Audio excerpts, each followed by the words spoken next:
Did you know that, according to a 2009 study by Hattie, explicit instruction can improve student performance by up to 23%? However, at the same time, a study by Barron and Darling-Hammond demonstrated that inquiry-based learning boosts critical thinking and engagement by 20%. So, which one is truly better for our students, and which do I recommend to my clients? Let's find out.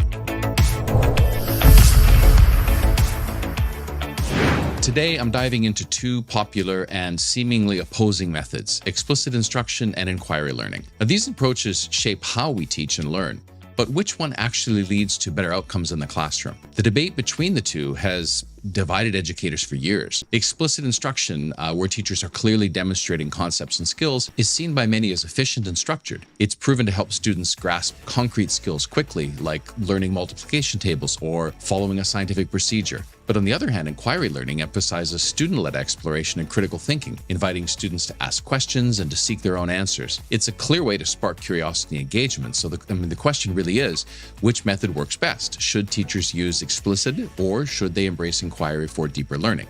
Let's break down the strengths and the weaknesses of each method. Explicit instruction is all about teacher-directed learning.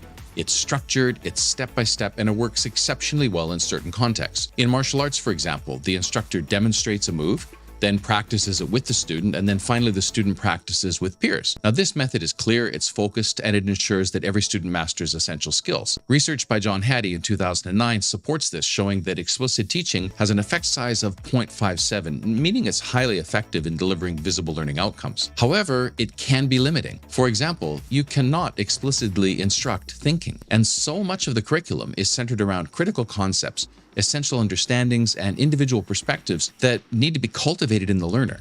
Additionally, when we teach in isolated chunks, the content can feel very disconnected, lacking context or even purpose. It also removes agency completely from students, leaving little to no room for creativity or critical thinking. And if used exclusively, it risks turning education into a rigid, prescriptive process. This brings up a very valid critique often referred to as the pedagogy of oppression, where students passively absorb scripted information without actively engaging in the learning process and with pretty much no choice. Now, inquiry learning flips the script on this, giving students the freedom to explore. It's highly engaging and works well for deeper conceptual learning. Think about a complex topic like examining the impact of federation on First Nations people. Now here, according to a 2001 study, inquiry allows students to dive deep into multiple perspectives, develop their own questions, and connect historical facts to broader social contexts. But there's a downside too. With inquiry, there's always the risk that students might miss key content in their search for big answers. The connection between inquiry focus and the necessary skills isn't always clear. Kirshner, Sweller, and Clark in 2006 argued that without proper guidance, inquiry can lead to gaps in knowledge and uneven learning outcomes. Now, here's where things get really interesting. Neither method is inherently better, but why do we have to only choose one? This is a binary or duality mindset of opposites, and it can be pretty rigid and limiting. Think of it like peanut butter and jam. Sure, you could eat them separately with a spoon, but when you put them together in a sandwich, the result is, something pretty great. Now, it's like riding a bike with only one wheel. Technically, yes, it's possible, but so much more effective with two. Life is full of examples where things work better together. Now, why should teaching be any different? The magic happens when we blend the two.